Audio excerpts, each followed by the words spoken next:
Microfilm, bonsoir. Quelqu'un dont on a plutôt pas mal parlé dans cette émission, même en filigrane, toujours un peu à l'arrière-plan, est là devant nous, Jean-Luc Godard. Un film vient de sortir, Soigne ta droite. Inutile de dire qu'on est assez content de l'avoir à Microfilm. C'est pas très facile de poser la première bonne question, donc je ferai un petit topo de mise en train, en disant c'est devenu très difficile de parler à Jean-Luc Godard autrement que dans le code qu'il a lui-même à la longue, je dirais pas imposé, mais soufflé aux gens. Par exemple, quand le film est passé hier, une projection privée où il y avait beaucoup de monde, une vraie projection privée finalement, il y a une conférence de presse après et les gens lui ont dit « Jean-Luc Godard, comment ça va ?» Alors « Comment ça va ?» est le titre d'un film de Godard assez peu connu, qui n'avait pas eu un grand succès à l'époque. Et on dirait qu'il y a comme ça un petit nombre de cinéastes, et à mon avis c'est comme ça qu'il faudrait reparler de la question de qu'est-ce qu'un auteur au cinéma, à qui on ne demande plus que voulez-vous dire ou quel est votre message, comme on disait avant à Bergman ou Fellini, mais comment ça va, comme si c'était important qu'un petit nombre de gens qui font du cinéma, dans l'environnement, de plus en plus connu et pas très gai des médias, c'était important d'avoir de leurs nouvelles, qu'elles soient bonnes ou mauvaises, ou qu'ils soient en forme ou pas. Et on a tendance à avoir besoin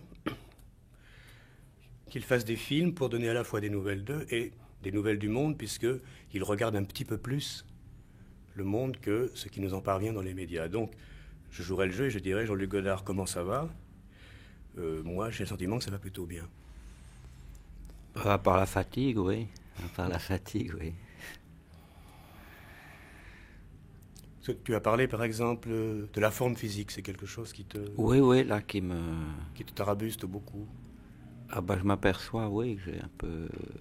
Je vivais... Mon corps m'a fait crédit longtemps et que là... Et en même temps, tu dis ça au moment où, dans le film, tu n'as pas peur de faire carrément des calibettes au début, dans la première scène, qui est carrément burlesque. Ça, c'est rien. Tu n'aurais pas pu en faire plus? Non, pas vraiment, non plus. Il faudrait que je m'entraîne un peu. J'admire Yves Montand, enfin pour ça, si tu veux, qui continue à faire de la barre encore, ou des choses comme ça, et qui a... je parle même pas de Jerry Lewis, si tu veux, je pourrais pas faire physiquement ce qu'il a fait dans glisser sur le carrelage comme il faisait dans son film là, qui a eu peu de succès en arrivant chez le psychanalyste. Des choses comme ça. Il faut beaucoup s'entraîner. Là. Enfin, il y a des choses que je faisais facilement. Il faudrait que je refasse un petit peu. Ça, je peux plus faire, mais je regrette un peu. Parce qu'on parle jamais du cinéma, du fait de faire des films comme d'un exercice très physique. C'est très physique, oui, complètement. Je veux dire, un romancier, un peintre, un musicien, un peu encore. Chef d'orchestre, un peu moins. Il y a un effort physique à faire, mais il peut peut-être faire semblant. Et c'est l'orchestre, s'il a un bon orchestre qui dirige. Le cinéma, tu peux pas. Ce qui fait que 75 ans, 70 ans, les assurances couvrent plus. Il y a un effort physique énorme c'est principalement un effort physique, je veux dire, de presque tout. Presque comparé au football, je veux dire, avec des démarrages, des arrêts, on s'assoit. Enfin, il y a un effort physique dont je commence seulement à m'en rendre compte et mon corps m'a fait crédit. J'avais eu un très bon entraînement de par ma jeunesse, et puis maintenant, ça que j'ai trop tiré, donc... Puis on le sent par rapport à l'esprit. Il y a un équilibre écologique qui a tendance à se rompre et que maintenant je sais plus. Du reste, moi j'ai pendant longtemps couché tôt, levé tôt, et maintenant je sais pas si je dois me lever tôt ou me coucher tard ou me lever tard. J'arrive ni à me coucher tard, mais j'arrive plus à me lever tôt non plus. Quand tu vois les films des gens qui sont donc plus jeunes que toi, tu trouves cette sorte de forme physique? Ouais, mais là, il y a un problème. Je me suis aperçu en quittant Paris, en y revenant régulièrement comme un point d'attache. Et là, disons que qui est une partie des affaires, donc je suis entre deux mondes. Et puis, et surtout, j'ai moins la possibilité de. Il n'y a qu'à Paris qu'on voit beaucoup de films. Je pense que c'est pour ça que l'histoire de la crise du cinéma se débat encore là, si tu veux. En plus que c'est en France, que c'est quand même la nouvelle vague qui a fait qu'il n'y a qu'à Paris qu'on voit des films. On peut voir Noces en Galilée, tu peux toujours essayer d'aller le voir à Los Angeles ou dans les pays arabes. À Moscou, à peine. Pas du tout. Dans les pays, bon, bah, tu vois, bah, pas du tout. Tu vois pas, Bergman, je peux pas voir à Genève, enfin, il y a... Donc, je vois beaucoup moins de films et même à des moments, quand j'irai voir, ça me manque parce qu'on peut pas y aller comme ça. Ou si je viens à Paris 2 jours, je peux pas aller voir 5 films comme avant. Je suis pas disponible comme ça. Donc, la question que tu poses, je peux pas dire parce que je les vois trop peu. Parce qu'on a l'impression que plus tu es conscient de ce qui arrive à tout le monde, c'est-à-dire le vieillissement, un certain engourdissement physique, qui est une fatalité quand même, et plus en même temps dans les films, il y a, alors on dit, il a du punch, il a du tonus, il a... Non, je pense qu'en gros, il y en a moins, mais c'est peut-être parce qu'on vieillit. On dit il y en avait plus avant. Il y en a un peu moins, je sais pas. TV Wonder a quand même moins que dans un... Enfin, je sais pas, on peut pas tout faire. Les peintres, peut-être, plus. Et à un moment où la peinture... Non, là, je crois qu'il y a moins de...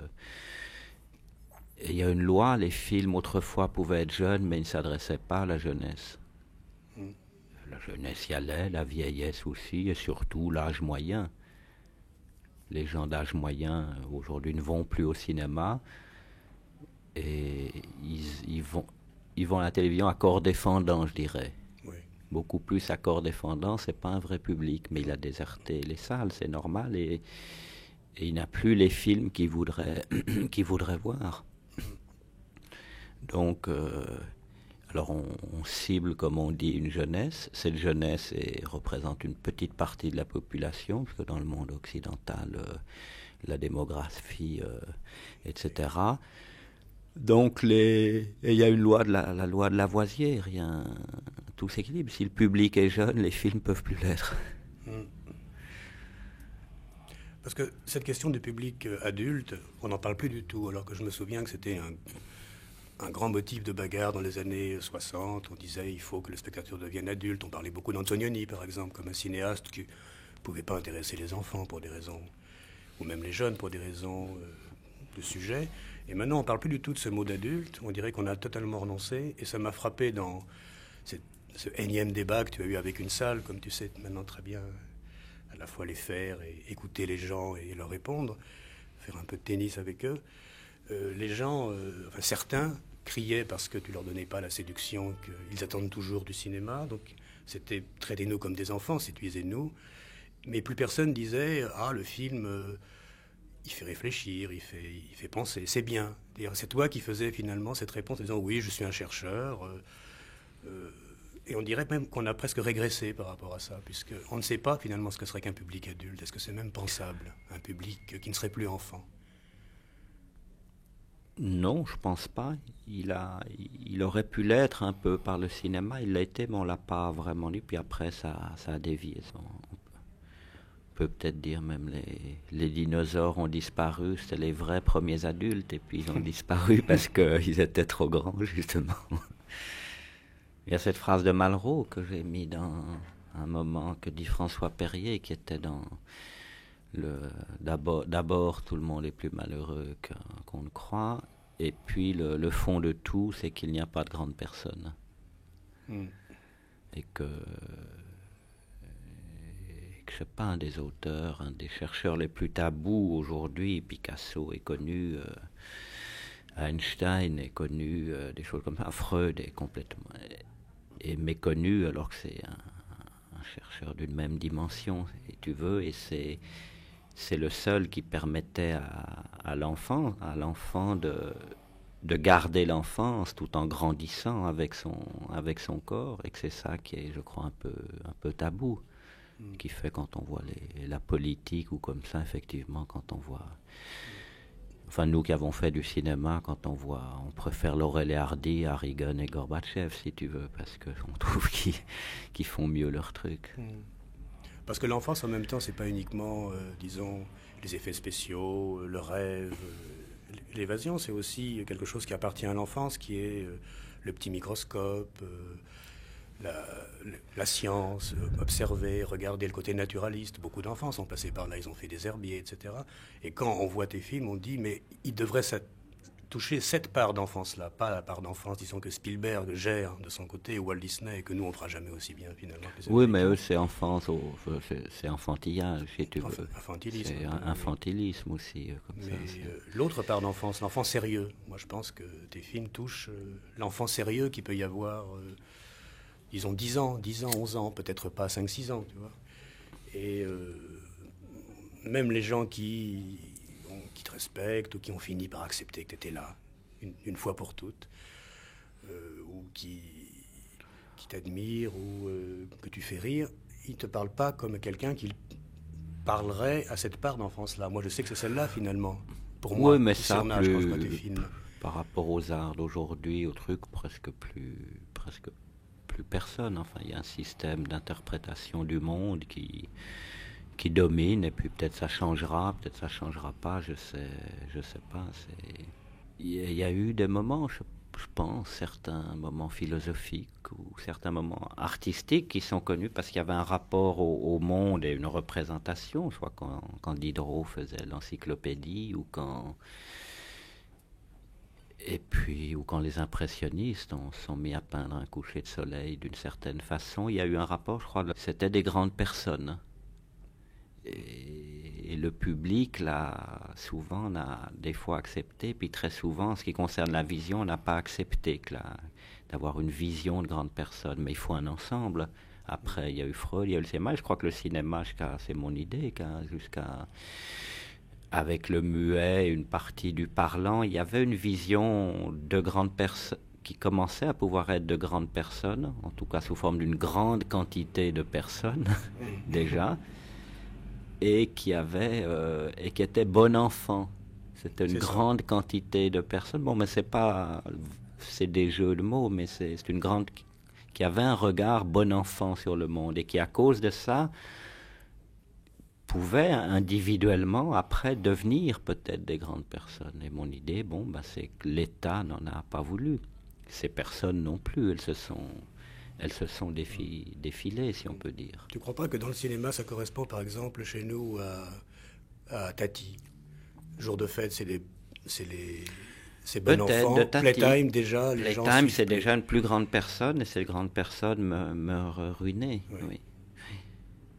Mais c'est aussi parce qu'à des moments, l'artiste, suit tout seul et se suit lui-même tout seul, comme ce général péruvien qui attaquait les Chiliens et qui disait qui même me suivent, et personne l'a suivi, il a été fait prisonnier immédiatement.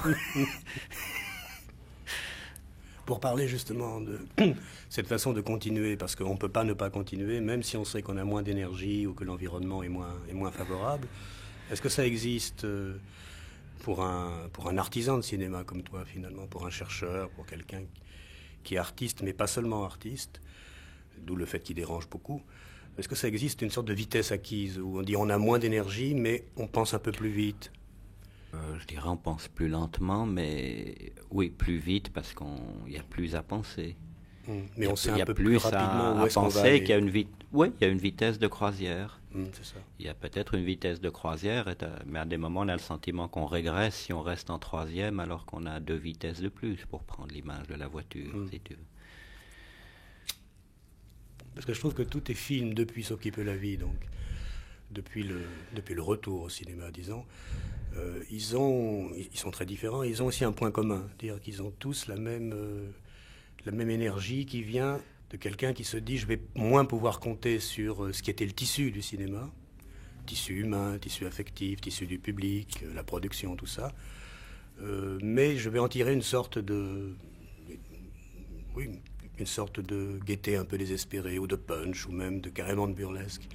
Et c'est pour ça que quand je disais comment ça va, il me semble que ça va bien, ou que les nouvelles sont pas mauvaises, c'était à cause de cette sorte de coloration qu'ont tous les derniers films, sauf peut-être Je vous salue Marie, qui est plus grave, que finalement c'est gai tout ça quand même. Mais d'une gaieté un peu sèche, un peu burlesque. Oui, ça devrait l'être un peu plus. Mm. On rit toujours plutôt après que pendant. Je ne sais pas si un film était aussi fatigant il y a 15-20 ans. Moi, je me dis un peu moins.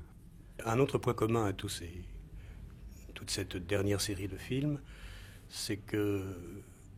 Alors moi, c'est une hypothèse que j'ai très très générale, comme ça, sur les films qui m'intéressent encore beaucoup. Il y en a moins qu'avant. C'est qu'ils sont tous obligés... Mais je crois qu'il y en a pas moins qu'avant. Il y en a à peu près...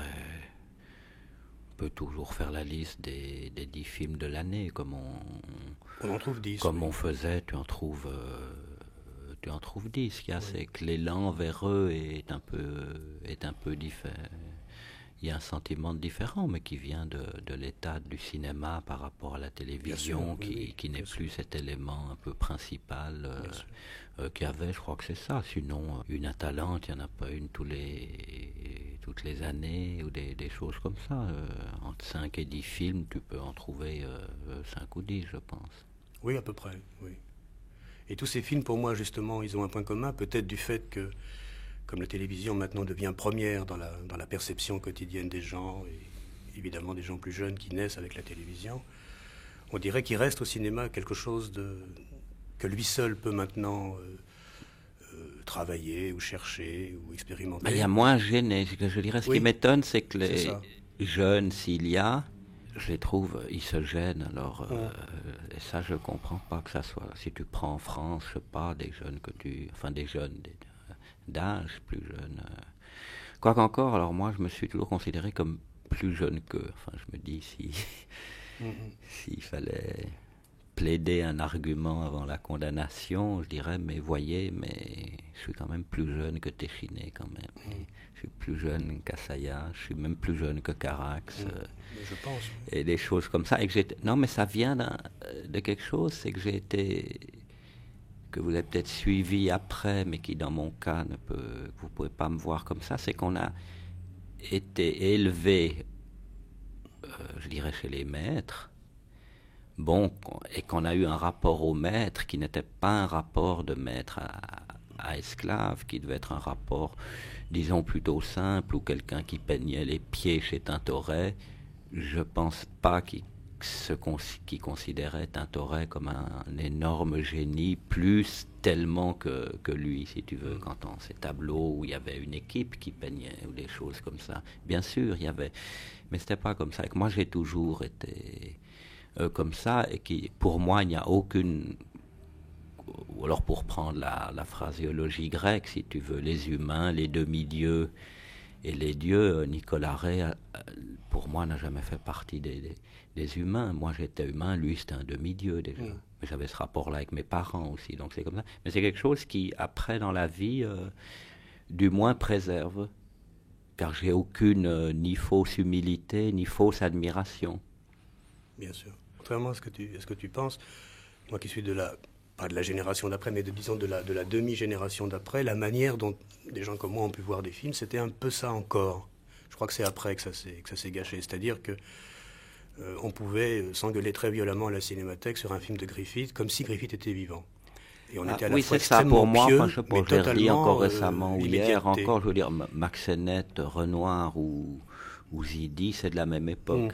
Ça fait une époque qui ne bouge pas et qui me confirme qu'aujourd'hui, justement, ça n'a pas bougé dont on en voit la trace. Je veux dire, une caméra, un micro, un bout de pellicule, fondamentalement, ça n'a pas changé pratiquement, alors qu'on pourrait penser que par rapport au progrès, et quand on voit comment la télévision, si tu veux, ne fait que recopier toutes les inventions du cinéma, ou tout l'inconscient du cinéma encore, que ce soit les rapports acteurs-producteurs, la pub et tout ça, ça n'a pas encore muté vraiment. Je ne pense pas du reste que ça mute comme ça, si tu veux. Non.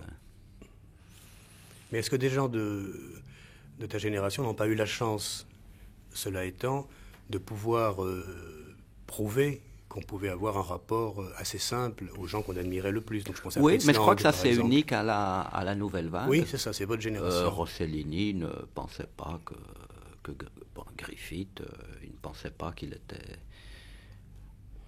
le contemporain de Griffith, tout en qu'il était comme ça. Fassbinder ne devait pas avoir le rapport culturel avec Fritz Lang ou avec Douglas Sirk ou Max Ophuls, le rapport, ça c'est très particulier, disons, à je dirais 2 ou 3 de la nouvelle vague. Moi je dirais Rivette, Romer et moi, si tu veux. François, il était beaucoup plus normal de ce point de vue-là. Oui, il était plus pieux, il savait mieux où est-ce que lui était par rapport aux maîtres du passé, donc il les admirait, il les embaumait un peu, il les protégeait aussi. Donc Griffith était un maître du passé, pour moi c'était un artiste d'aujourd'hui. Quand Romer, quand je connaissais, quand il s'appelait Scherer, qui était prof et qui tournait Bérénice d'Edgar Poe en 16 mm muet, ou la sonate à Kreutzer en 16 mm muet, on se disait pas, on fait c'était du cinéma d'aujourd'hui. Bien sûr. Alors que Becker tournait à côté, autant Lara aussi. On Au disait, il y a aussi, nous on a aussi le droit, enfin je sais pas, c'était la même chose. Au fond, ce qui vous a permis de capter un moment le présent de la vie, c'était que le cinéma, de toute façon, globalement, il était au présent pour vous. Alors que maintenant, il a toujours été au présent. Oui. Il y a encore, mais on a le sentiment que la tranche... beaucoup moins. Non, mais que la tranche de présent est devenue plus une sorte de fil du rasoir, une arête. Parce qu'aujourd'hui, on a le sentiment que les films captent peu de choses de l'ère du temps, du présent, que même des fois, c'est la télévision qui réussit mieux, parce qu'elle est plus spontanément branchée là-dessus. Il est au présent dans la mesure où, oui, mais au présent au sens de cadeau aussi. Oui. Et que... Oui, et que ça, je suis d'accord, il n'est plus au présent, et il y a une nostalgie du... Voilà. C'est bizarre, parce qu'on dit toujours nostalgie du passé, c'est au contraire... Du présent. Il y a une nostalgie profonde du... Sauf probablement chez des pays comme l'islam, la Chine, ou certains, ou d'autres, il y a dans l'Occident, il y a une nostalgie du présent, si on peut dire. Oui. Et que l'absence du cinéma, c'est normal. Parce que ça devient très très difficile maintenant pour quelqu'un de 20 ans de penser qu'il va peut-être faire des films, donc il va faire en gros les mêmes gestes que Griffith, vu que le cinéma n'a pas beaucoup changé. Pas seulement Godard, pas seulement Renoir, pas seulement Gans, mais carrément les débuts du cinéma.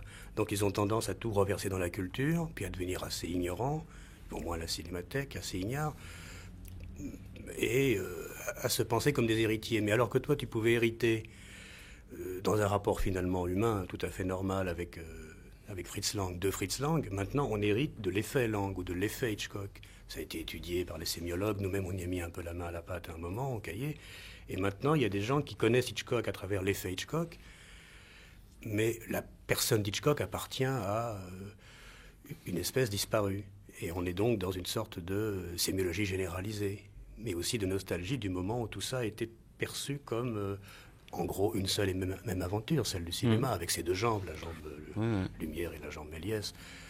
Et ça rend très difficile, même pour des gens comme moi, de déterminer ce qui est la part commune de passé, de culture, etc. Mais est-ce que maintenant, on ne pourrait pas dire, moi je suis totalement d'accord avec ça, la télé n'a fait que gérer tout ce que les cinéastes inconsciemment, les cinéastes un peu inventifs de l'après-guerre, surtout en Europe, ils avaient lancé des hypothèses qu'on croyait bêtement, purement esthétiques, elles étaient beaucoup plus générales que ça. La télé s'en est emparée sans les comprendre. Elle les gère maintenant d'une façon très aveugle, sauf exception. Et on dirait que maintenant, le cinéma, il lui reste une chose à faire, c'est soit d'apporter un peu de morale là-dedans, ou un peu de savoir, ou un peu de réflexion. Et aussi de filmer, ce que la télévision ne filmera jamais. Je pense au ciel, par exemple, puisqu'il y a des ciels dans tous les derniers films. Le début de Passion, c'est assez inoubliable, parce que je me suis rendu compte qu'on ne voyait pas de ciel au cinéma. Et on dirait qu'une chose aussi... chez les Russes. Chez les Russes, et un peu chez Kurosawa, par exemple, récemment, il y avait ça. Et donc des choses aussi importantes que le ciel, quand même du ciel physique, je ne parle même pas de la métaphore du ciel, ça ne peut pas exister. Moi, je suis toujours parti de l'endroit où j'étais. Et maintenant, tu es au ciel, alors? Non, mais je prends souvent l'avion. Oui. Si je prenais le métro plus... Si j'étais à Paris, il y aurait plus de métro. Avant, c'était plutôt la voiture. C'était plus la voiture, à un moment donné. Mais c'est quoi le ciel? C'est un objet que tu rencontres comme ça concrètement parce que tu prends beaucoup l'avion, mais c'est aussi un lieu mythologique très fort. C'est aussi un objet esthétique que les Oui, je peintres seuls pense, mais c'est peignaient. le ciel et la mer, si tu veux. Là. Mm. Les bateaux ont beaucoup disparu, si tu veux aussi. Il reste les bateaux de plaisance ou les yachts, c'est ça, mais le voyage sur mer a disparu. Mais en même temps, on voit mieux que c'est possible sans gêner, si tu veux, sans trop de choses et découvrir soi-même. Ou ce que je dis à Anne-Marie Miéville, par exemple, qui se dit, mais est-ce que je suis faite pour faire ça? Je lui dis, eh ben, il y a 15 ans, tu aurais pu te demander ça parce qu'il y avait encore un petit système et qu'au fond, peut-être, la femme que tu es n'a pas à se compromettre là-dedans comme ça, c'est vrai. On aurait pu dire ça à la femme de Kazan, celle qui a fait Barbara Loden, en disant, eh ben aujourd'hui, c'est dommage que tu sois morte parce que tu aurais fait Vanda suite et ça pouvait, le deuxième comme ça, pas être si désespéré ou des choses comme ça, parce qu'il n'y a plus de, dire, là on pourrait dire l'inverse, enfin il n'y a plus de gêne, donc il peut y avoir du plaisir. Oui. Donc il peut y avoir du plaisir et même pour les... Mais alors là c'est étonnant effectivement, mais enfin ça c'est eux qui le veulent, que la télévision, enfin les médias ensemble, tout bien confondu, puisque ça a pris ce pli-là, et qui vient d'ailleurs, qui a annexé le cinéma comme la Révolution française a annexé les biens de l'Église, ou la Vendée, oui, ou des choses comme ça. Il n'y a pas à gêner. Moi, je redis toujours la même chose. En tout cas, pour moi, ça, c'est l'époque. 3 personnes dans une pièce ou dans la rue, eh ben, c'est possible. C'est possible et c'est même plus facile pratiquement. Les moyens électroniques et des choses comme ça. Si vous voulez faire ça, vous pouvez. Si vous ne voulez pas, c'est que vous voulez autre chose. Et c'était une question qui ne se posait pas, nous. Parce que c'était un peu difficile, je me souviens, j'ai souvent dit, la libération intellectuelle qui avait été voyage en Italie pour moi, parce que je voyais qu'un homme et une femme et une voiture, on pouvait faire un film. Et comme ça. Avant, un film, c'était quand même, la naissance d'une nation, ça peut pas se faire tout à coup comme ça. Il faut encore qu'il y ait une guerre civile, qu'il y en ait une, qu'on habite le bon pays, enfin des tas de choses comme ça. Peu importe, Fritz Lang, French Cancan, ça pouvait... Puis tout à coup, il y avait ça. Donc, on dit, ah bon, on peut, la caméra coûte cher et comme ça, mais aujourd'hui, non, elle coûte pas cher. Si on n'a pas une copine, ben peut-être on a un copain qui a une copine. Mais c'est très et j'ai l'impression que ça a disparu. Ouais. C'est très frappant parce qu'il n'y a jamais eu autant de possibilités de faire des films, soit, comme tu dis, c'est-à-dire à 2 ou 3 avec des moyens très, très modernes, soit même du cinéma plus cher parce qu'il y a beaucoup d'argent pour le cinéma en ce moment. Il y en a de plus en plus. Il y en a beaucoup plus qu'avant. Partout, hein. Alors ce qui manque dans les films, disons, traditionnels, c'est le maillon essentiel, c'est la production. Mais ce qui manque dans le cinéma, qui avant était le cinéma exceptionnel ou underground ou un peu marginal, c'est beaucoup plus grave, c'est le désir. Je veux dire, si on compare quand même, si on compare Alléluia The Hills à Jim Jarmusch, je sais pas, on peut voir sinon une régression, une marche en arrière. Moi je pense qu'on va vers on est revenu au Moyen-Âge d'une certaine manière. Jean-Luc Godard, comment tu expliques donc ce fait qu'il n'y a jamais autant de moyens techniques maniables et que même il n'y a jamais autant d'argent tout court pour faire des films, disons, traditionnels? Il y a beaucoup d'argent qui circule. Alors on peut dire c'est le manque de désir, mais est-ce qu'on peut analyser ce manque de désir ou simplement dire, bon, c'est triste, c'est comme ça, ou comme tu disais, on revient au Moyen-Âge? Ou est-ce que ça veut dire que le désir est ailleurs aussi? Est-ce que c'est pensable que le désir, enfin là où il est dans la société, soit plus vraiment dans les images? Qui est une hypothèse parfaitement envisageable. Une vraie mutation globale des gens. Probablement, mais pour l'instant, ils n'ont pas trouvé autre chose que les images. Les gens sont pas, même s'ils portent des lunettes plutôt qu'avant, les enfants portent des lunettes plutôt qu'avant, et plus il y aura d'écrans d'ordinateur, plus ils porteront des lunettes encore plus tôt, et la vision est moins grande. L'audition est beaucoup moins grande qu'au Moyen-Âge. Je veux dire, un son, on s'en rend compte même chez les architectes de salles aujourd'hui qui sont moins bons simplement parce que ils n'entendent pas. J'ai discuté avec un architecte de cinéma parce qu'il y a une salle que j'ai refusée parce il y a une possibilité d'un autre parce qu'on n'entendait même pas. Je disais, bon, mais il y a 3 choses à faire venir. Bon, l'acousticien, puis ensuite il faut faire venir un musicien de rock, et puis le faire écouter, un musicien classique, le faire écouter. Vous faites peut-être un professeur, non, et puis ensuite vous faites venir un paysan et vous lui faites entendre quelques sons. Et puis il vous dira, ben j'entends pas. Et donc il y a une baisse d'écoute aussi, parce que il y a peu d'endroits où on n'entend pas le bruit de fond. Et à cause de ça, du reste, la technique invente des enregistrements où il n'y a plus de bruit de fond. Mais on les écoute ensuite dans une pièce où il y a un bruit de fond perpétuel. Donc on a échangé... et qu'est-ce qu'on a échangé? Une carpe contre un lapin. Mais tu as dû poser toutes ces questions au moment où tu t'es beaucoup intéressé à la vidéo, parce que la vidéo, c'est beaucoup plus que de l'image, c'est quelque chose de tactile. Ah oui, non, c'est ça, là, on en était, mais c'est le tact, l'image, non seulement... Oui, l'idée de l'image qu'a apporté à un moment le cinéma muet, où une image n'est qu'un ensemble, qu'avait apporté à la longue la poésie, et puis que... Effectivement, alors que on dit il y en a de plus en plus.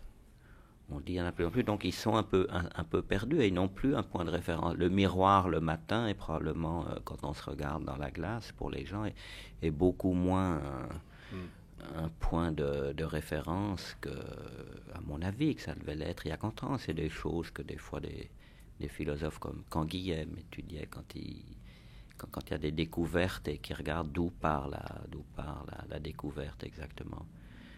Moi, je pense que, par exemple, une émission de télévision, pour qu'on parle, la radio, on parle mieux en général. Là, on parle moins bien qu'à la radio parce qu'on n'est pas dans le noir et qu'on est chez soi, donc c'est pas la même chose. Ou alors, il faudrait être chez soi. Mais un bureau... Mais la télévision, je pensais, quand j'ai vu cette émission sur Heidegger, par exemple, qui sont pas mal parce qu'on laisse des penseurs qui sont d'honnêtes penseurs et qu'à des moments il y a quelque chose qui a... Ils ont fait un effort ce jour-là. Mais quand même, à des moments, bon, c'est pas qu'ils passaient pas, il n'y avait jamais de photo de quelque chose, donc à un moment ils se perdaient en route parce qu'il manquait d'un guide, un guide Michelin de la pensée, si on peut dire.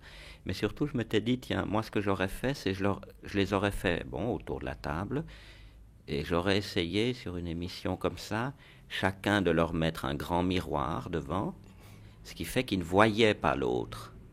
Et qu'en fait, l'élocution, et donc la pensée, puisque c'est une élocution, l'élocution là, est une sorte d'image de la pensée, si on se voit parlant, pendant un moment aussi, il faut varier, ensuite il faut voir l'autre, mais si on se voit parlant, on peut s'entendre parler, se voir parler, soi-même est tout à fait différent. Et pour les caméras, ça n'aurait rien changé, parce qu'ils auraient filmé l'image dans le miroir, donc ils voyaient la personne, ça ne changeait rien. Mais je pense que Fay ou Glucksmann, peut-être moins Fay, mais Glucksmann en particulier et d'autres, ils ne pourraient pas avoir cette voix assurée s'ils se voyaient enfin, moi non plus. Oui.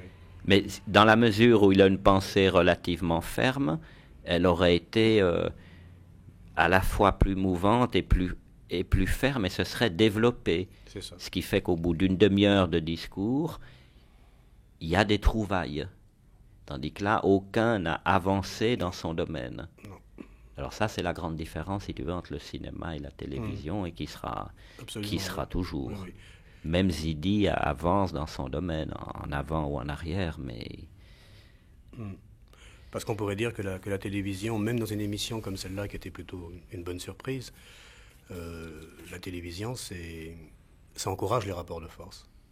Ah oui, oui. Le jeu question-réponse, le chant contre chant, sans parler des médiateurs qui font plus ou moins bien leur boulot, en général plutôt mal.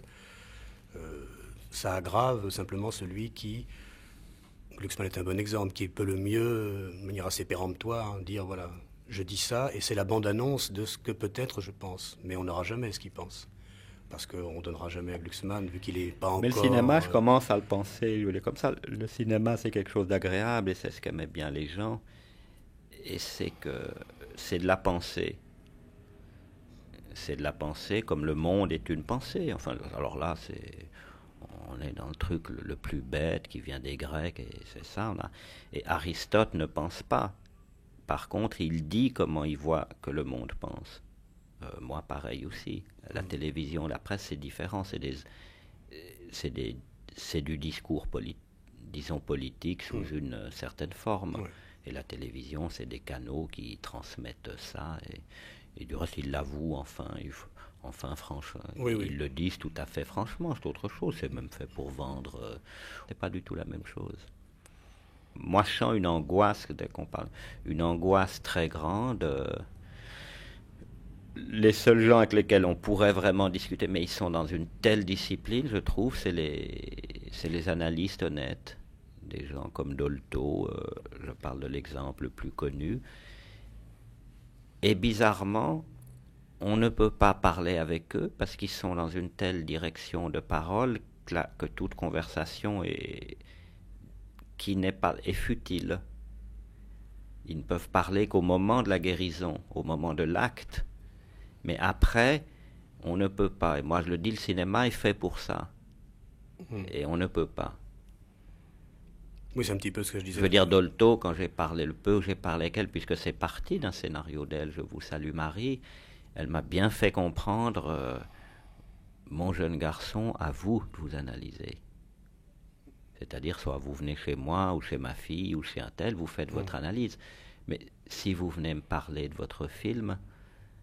Et là, si je parlais à un policier ou à Marchais, c'était la même chose. Et or, pourtant, c'est loin d'en être. Et là, j'étais très décontenancé. Et déjà, ça m'a aidé à repartir pour un tour en disant, bon, ben, il y a d'autres gens et puis je les rejoindrai peut-être un jour ou des choses comme ça. Ça rejoint un petit peu ce que je disais tout à l'heure sur... On dirait que l'une des cartes ultimes du cinéma en ce moment, c'est d'analyser quelque chose. Soit auto-analyse, soit analyse du public, soit analyse des médias. C'est ce que les médias ne peuvent pas faire, ils ne peuvent pas se regarder eux-mêmes, c'est impossible. Et toi, ça fait assez longtemps que tu es dans une position d'analyste par rapport au J'ai monde plutôt du cinéma. commencé, alors si ça va bien, je dirais, ayant plutôt commencé par ça, je me dis, je peux peut-être m'en libérer, parce que moi j'ai donné là-dessus, et je peux peut-être enfin faire ce que des autres ont fait que je ne savais pas faire, mais ayant fait ça, je peux enfin peut-être faire du Zidi bien. C'est-à-dire que tu penses qu'une fois passé par ce stade analytique, il te resterait à faire des films comme Zidi, et non pas à faire des films, disons, plus personnels, comme on dit.